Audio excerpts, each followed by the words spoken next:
chance. Hi, everyone, and welcome back to Grit and Grace Leadership Talks with myself, Kate Taylor, the founder of Taylor Care Group. And I'm excited today because I have a lady that's going to be coming on board to interview that is someone that works closely alongside my business. She has run her own training and coaching business in the social services sector for a number of years. And she has been someone that I've depended on in my networks in terms of career coaching for candidates, as well as running leadership workshops with me for my key clients. So I'd love to introduce you to Helen Gray. Hello, Hi, Kate. Helen. How are you? Nice to be here. Thank you for coming on board to my new series. It's great to have you. I know that we've done a lot of work together, but I feel like there's still people that don't know all the things you do. That's amazing in the sector and the community and all the things we do together. So I would love it. I'm going to ask you some series of questions today. But to start off with, I know you're passionate about, preventing burnout in community services. And that's kind of what's led you to the business you run now. And obviously you're very big on mental health and wellbeing. So I would love to know, how do you start your day up for success? Well, I think that this is something that I have, trialed and errored over time. Yes. But one of the big things that I do now, which is a non-negotiable for me, is a daily intention and a daily question. So I have an intention that I write each day and a question that asks myself that, how many more ways can I continue to reach this goal? And what I've found is that this is just a great way of, setting my mind up, my unconscious, to working towards the things that I'm striving for. And one of the great things about this is that, I've been doing this consistently for over 3 years. And it's really proven to me that I can do things, small things, consistently, and that they do have an impact. So a daily intention, it's something that I do with my clients, the process of setting up those intentions. But for me, it's a tool that I actually genuinely practice every day. And it's a great way to kickstart my day, but also to get me in the right mind frame for, going out there and trying to achieve my goals. So what's the question that you ask yourself each morning? So it's a semi-structured question, and the intention is written in the assumption that you have already achieved the goals that you're aiming for. So it varies. It's varied over these last 3 years as I've moved towards different goals. The intention has varied slightly, but the question is about asking yourself, how many ways can I continue to get even more of this goal that I am aspiring to? And it's, we know this old adage that things are created twice, once in the mind and then in reality. And the questions that we pose ourselves are so vitally important.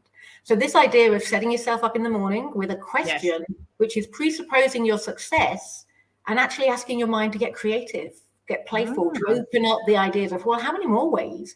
What else? It's about expansion and opening up the possibilities. So it's a great way of kickstarting your day, or getting yourself set up. And do you write it down, or do you just think about it? No, I write it down. So I say it in my head as well, but I always write it down. And the accountability that we've built in I have a little peer group of 3 of us, and we have been doing this and being our accountability buddies for over 3 years now. We post an image. So we take a picture on our phone, post it into a little group every day of our intention card. So I love that. It's a really solid practice, but it's also, it's a way of demonstrating to yourself that you can do the small things consistently. And have you seen things come to fruition that you've wrote down as your intention through doing that over a 3-year period? Has it been quite eye-opening what you've achieved and done? Yep, and it depends on, you can choose whatever focus you want to have for the intention. Mine, in many ways, has been around my own business and my own personal growth and development. But absolutely, that's why I've been lucky enough to be able to change some of my intentions, because I've really stepped into them to say, well, this needs to evolve now to the next stage of my growth and my development. So that's amazing. I love that.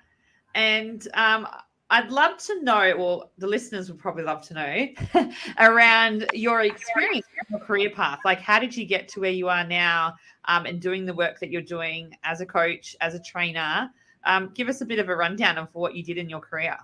Sure. Look, coaching was never what I expected that I would be doing in my career, but I have to say I am very grateful for where I've ended up. But I'm a social worker by background.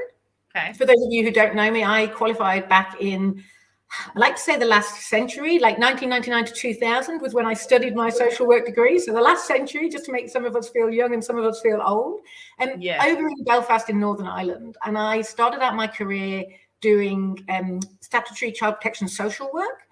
And then as I've evolved, I've moved into, I primarily stayed around the areas of family, child at risk, youth homelessness, child protection, family support in the social work sector. And I moved from the UK or from Northern Ireland over to Australia.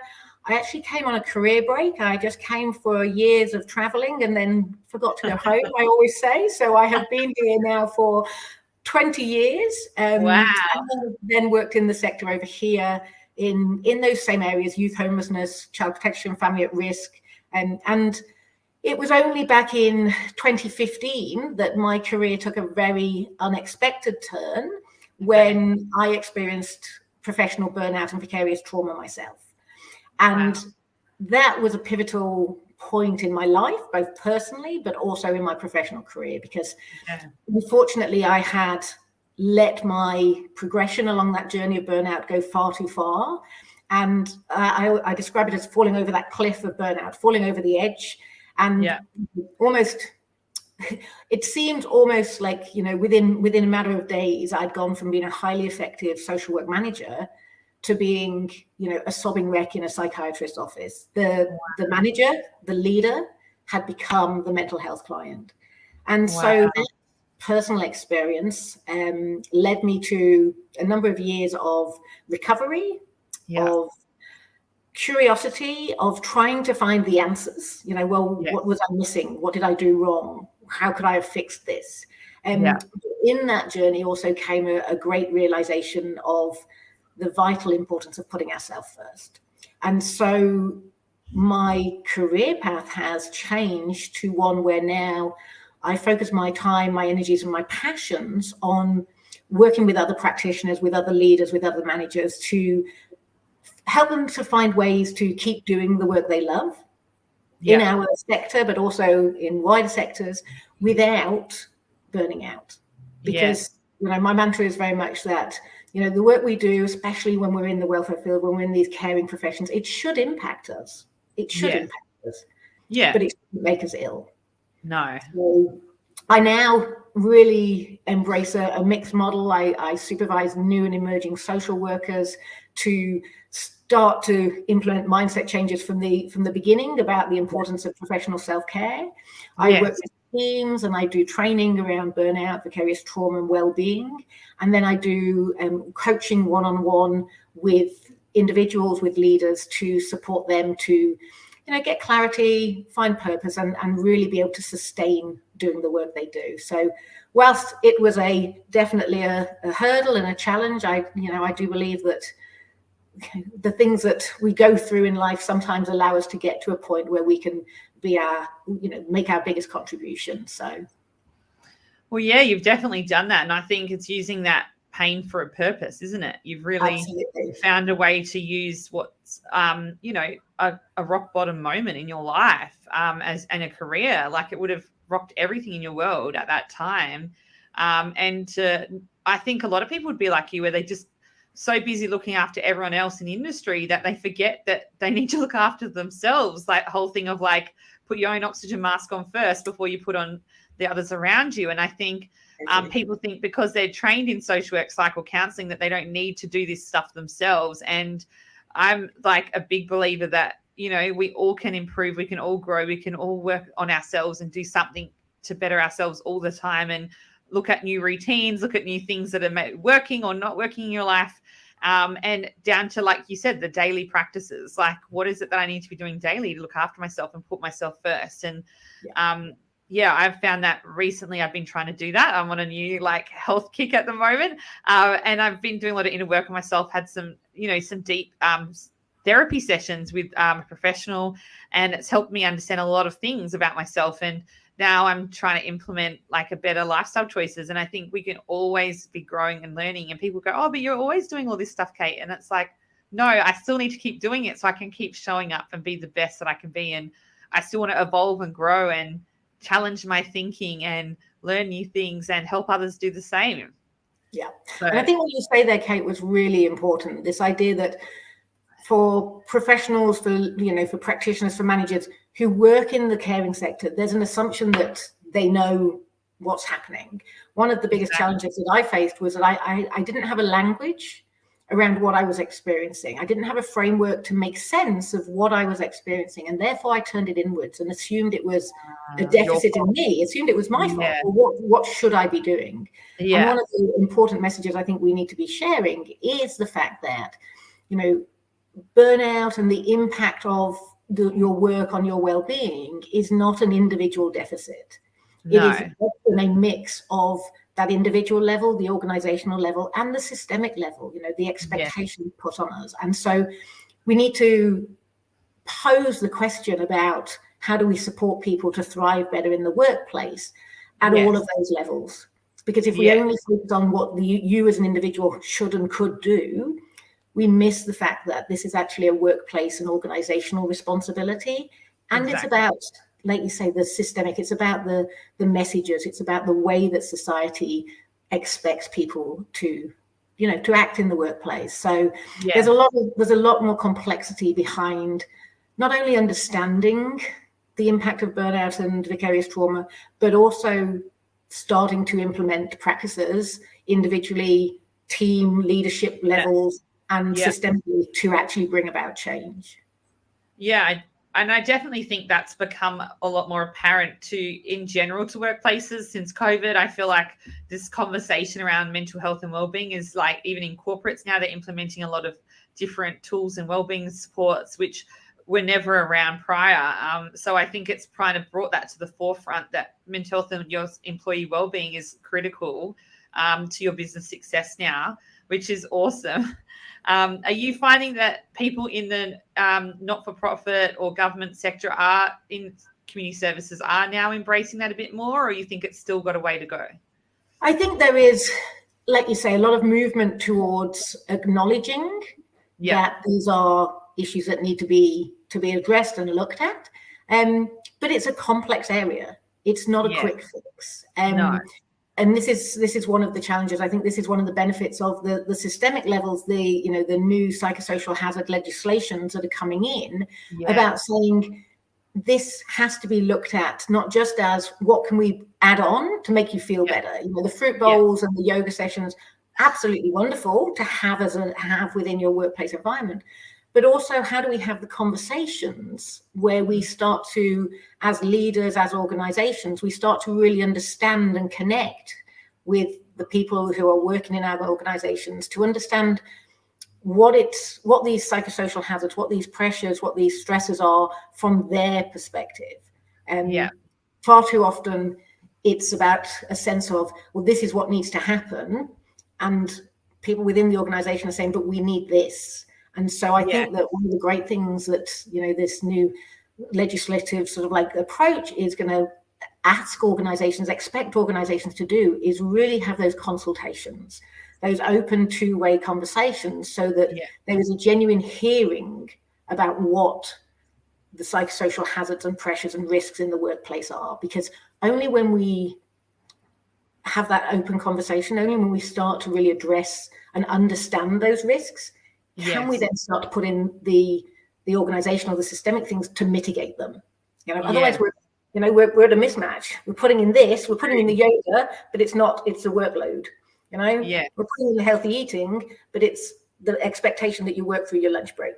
When there's a mismatch, that's what can continue to lead to it. So I think we're making great strides. I think a lot of organizations that are starting to really open up and embrace these conversations, but I think that it's an ongoing, aspect. For me, it's a core part of professional practice and a core part of organizational responsibility. So wow.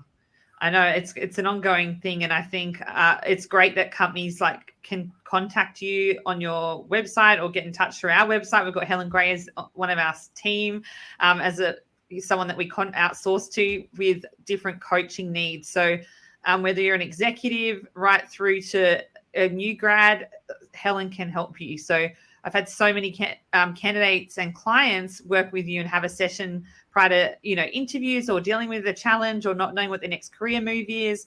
And actually having those sessions has given them that clarity they need to know where to go next and then come to me and say, Kate, can you help me find a job in this area? So it works quite well.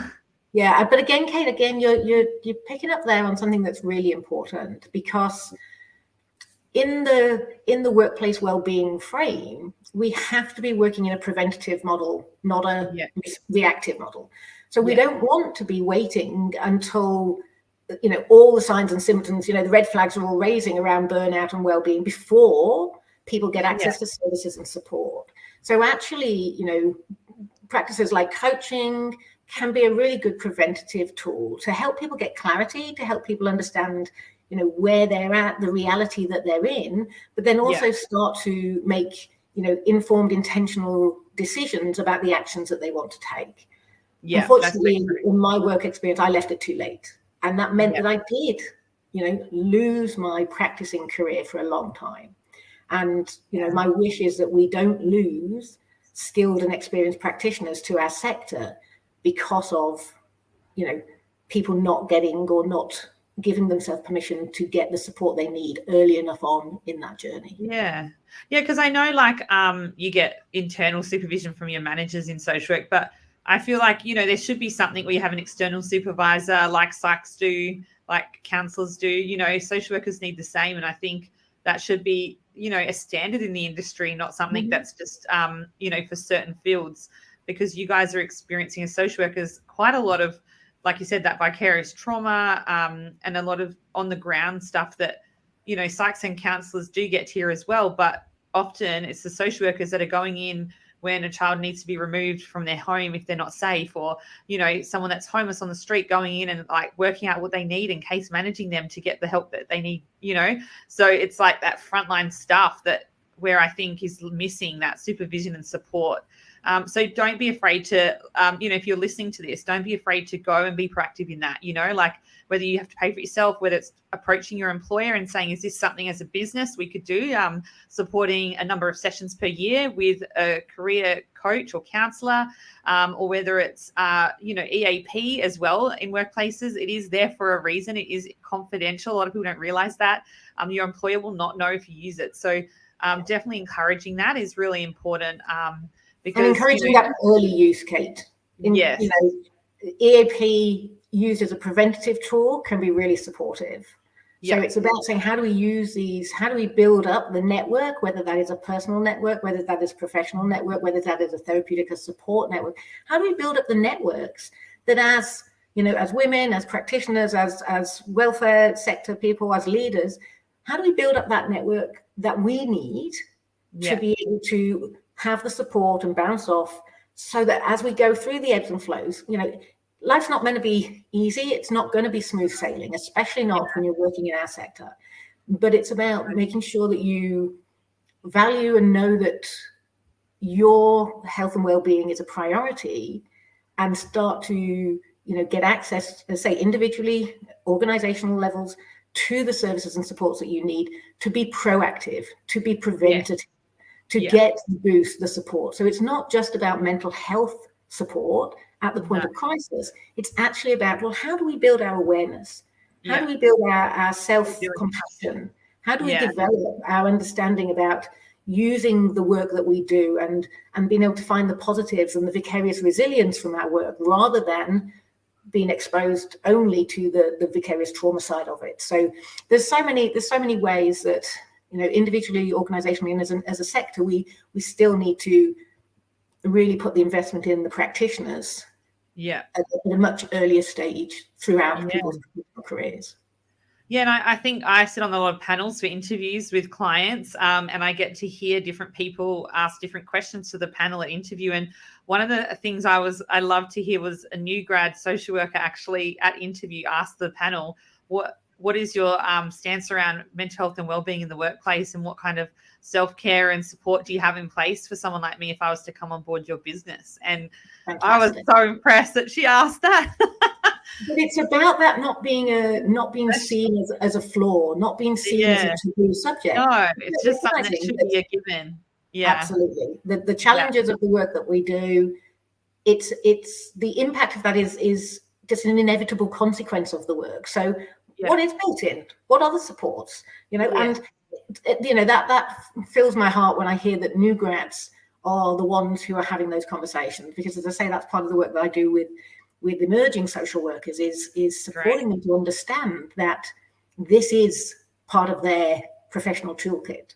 Yeah, looking after themselves is an essential skill alongside great communication skills and engagement and compassion and empathy, but they've got to turn it to themselves as well. Yeah, no, and I think like it actually quite impressed the employer too, because it actually got them a little bit stumbled in a way, because they had to come up with, well, we do this, this and this. And it was like, they hadn't had anyone really ask that directly before. So I think it's really important. And I think it's that next generation of like, that awareness and being an ability to speak up and ask, and it be a normal conversation, not something that they should feel awkward about or uncomfortable. But to ask that, and it also challenges the employers to start thinking more about it too, if they're not doing it already. And there's an obligation on employers to protect the psychosocial well-being of their workforce. So these are great questions. They're the questions that should be being asked of organizations. Yeah, I love that. And what advice would you give to anyone like social work, psych counselling, or anyone in other industries that want to get into like the coaching and training space? What advice would you give them on how to get started and what to do? Look, I think that coaching especially is a different discipline to counseling, psychology, to social work. So one of the bits of advice that I would give is to actually really dig into exploring why you want to add coaching as part of your toolkit. For me, that journey towards coaching, as I say, was not an immediate one. It was I was a little bit of a reluctant coach, but once I understood the power of coaching as very much a self-empowerment tool, and coaching as a collaboration of almost peer-to-peer conversations, and it's not I've done this, so this is how you should do it. Coaching is holding space for those curious conversations. So if people are interested in either adding, another string to their bow, or looking at, well, how do I, build in some opportunities to step away from, my pure direct practice, setting yourself up, doing some really good quality education and training in your coaching, getting recognized accreditation. Whilst coaching isn't a regulated industry, the International Coaching Federation, there's a number of bodies who are ensuring that coaching is an ethical based practice,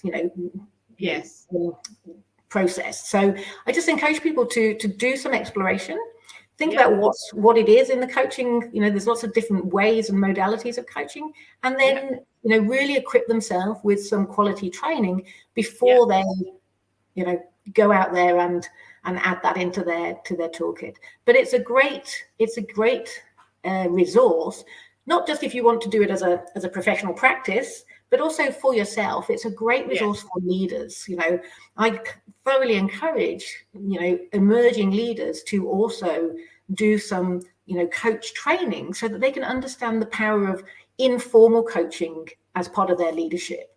Being able to lead through a coaching model is a great way of really sharing that load amongst your team and empowering and bringing out the best in your collective team. So coaching has many different ways that it can be used, either as a business model, but also as this communication resource to strengthen and support leaders in what we know is a really challenging role, managing and leading other people in this sector. Yeah, and I think something I hear a lot of people that have gone out into like private practice or coaching like you're doing, that have been in the field, something that surprises them is the amount of marketing and branding that you have to think about. You trained in your field, but you don't, like, same with me when I started my business, I didn't know that that was really important, like, and how to do that well. And I think, was there anything that surprised you around that? I think that is absolutely one of the big factors. If you are looking to go into business yourself, you need to recognize that it is not all doing the work. Such a lot of going into business yourself is the behind the scenes slog. You know, the overnight success is a result of those years that we've put in behind the scenes to get there. And being able to actually stand up there and say, this is what I believe in, this is how I do things. I have something that I can offer, something valuable that I can, that we can do, that I can contribute, and being able to be happy to market yourself in that way. For me, it was very much a learning journey, and it still is. As a social worker, I'm not a natural marketer of myself, but it's important because I am a passionate believer that we need to make available the supports for practitioners to go on that journey of self-awareness, to understand what they're experiencing, to depersonalize it and recognize that there is a shared experience here, and there are ways that we can navigate this, mitigate the challenges. And so in order for me to make a difference to one person, I have to put myself out there. We have to be visible so that people know that it's okay. I tell my story a lot as a means of giving other people permission to go, you know what, I am a manager, but I am struggling. Yes. And sometimes, it's hard to be willing to say I'm a leader and I'm struggling. I didn't do it in my practice, and it got me to where it got me. So, again, part of my mission is to support people to go, it's okay, because, it's not the right to not be okay. It's how we navigate and keep working through it. Yeah, no, it's so important. And I think it's partly as well because your industry is trained to think as a collective, as a we, not as a look at me, this is what I do. And I often have to coach candidates when I interview them before they go for interviews with employers, is that they have to be able to identify what they bring to the collective. What's your contribution? What is your, superpower that you bring, to a team setup, and not just thinking as a collective, because the employer wants to know what you're going to bring to their team, not what you've done not what your whole team's done. And so, and I think, these are really important insights. And I think this is where yourself and I have that capacity to contribute to our sector, because we understand the sector. For me, I can work with clients. I don't have to have been through their experience. I don't have to have worked in their sector as coaching. I don't have to have done what you're striving to do. But my personal journey, my professional experience gives me an insight. So, we can have that conversation at a level where I get it. And sometimes in our sector where, the conversations of what we see in the workplace are not what we take home to the dinner table. They're not what we take home to the pub. You can't talk about your day. They're not the conversations that we talk about. So being able to have somebody like myself who can hold that space with an awareness of the context can be really valuable. And again, for me, it's a privilege to be able to work alongside, practitioners and leaders in our sector. So it's a win-win on both sides. It must be very rewarding when you can see the difference you can make with the work that you're doing. Yeah, that's amazing. And in terms of your own well-being and mental health, obviously we talked about having that toolkit and being self-aware and getting that support that you need. What do you have in place to ensure that you don't have that burnout again, or that you keep on top of your well-being in mental health? I think one of the biggest gifts that I've given to myself over these last years is the gift of self-compassion. I have invested a lot of time and energy to understand what that means, and then to practice it. And it is a practice. It's not something that comes naturally. And so with that is the capacity to go through the ups and downs a little bit easier. And I think also really becoming very much more attuned to my somatic experience, my physiological, my emotional experiences, and correctly being able to attribute to them to where they fall. For a long time in my work, the challenges, it was, I wasn't doing enough. I should be a better leader. I should be. So the stresses, the pressures, the issues were attributed to a deficit in me. And I think the learning is sometimes we fail. Sometimes we fall short, and that's, Yeah. those are the hurdles that we've got to work our way through. But a lot of the time we need to be, the more we can be attuned to understanding and accurately naming the emotions and citing where it's connected to, the more we have control over the meaning we give to that. And so I think that is an ongoing process for me. The power of knowing that you have a choice over the meaning that you attribute to the circumstances that you're in. Yeah. It's where I think we can really, we can really make a difference for our own well-being and our own mental health. And what do you do to build that resilience, build that toolkit around that self-compassion? What practices do you have in your week that you do, or daily rituals that you have that help with that? So I ebb in and out of different things. I go through phases of doing journaling. So I'm doing a little bit of journaling at the moment. So just a little about free writing to just give myself space to see what comes up. The pause, I think, is a real gift that I've learned to give myself. Just allowing myself to just take a moment and tune in and reflect. Well, what am I? What is going on? Rather than, pushing it away and moving from one thing to the next. So it's using some of these, what I call micro moments, being able to just take a pause in the moment, take a breath, just ground myself just to, okay, well, what is this? Okay, so this is a moment, the whole self-compassion mantras. This is a moment of self-doubt. Okay, self-doubt is a universal human condition.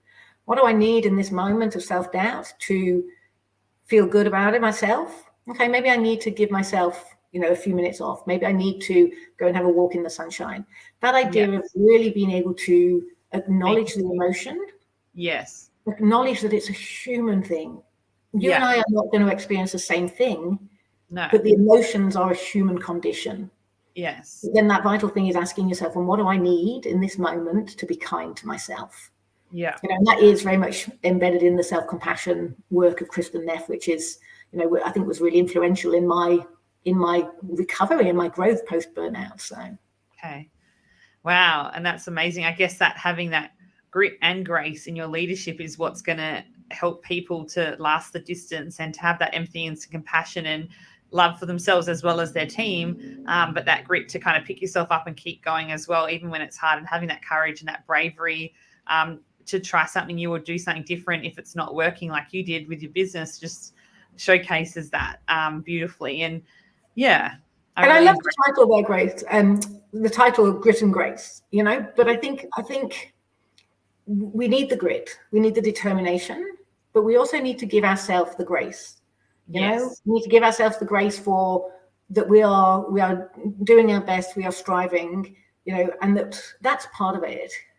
We have to know that this is a journey, and we want to be kind and compassionate and give ourselves grace in that process so that we can continue to thrive and enjoy it. So I love that.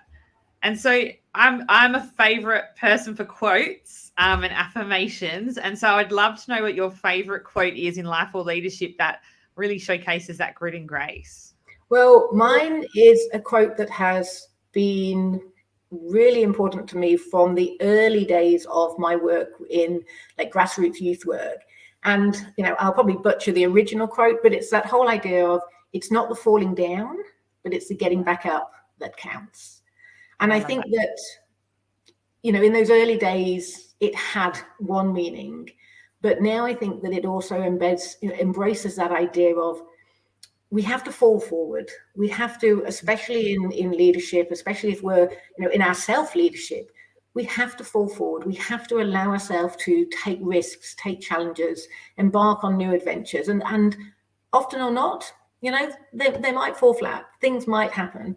But that idea that, if we learn from that, then that's how we grow.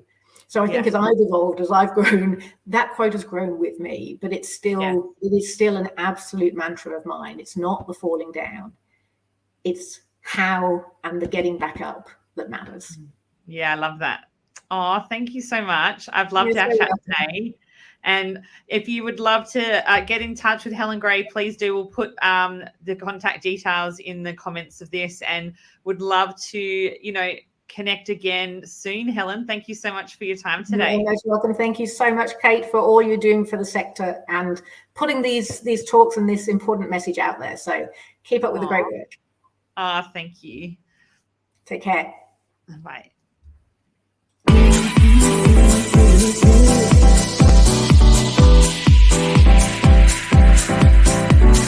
Telling me to dance, taking a chance.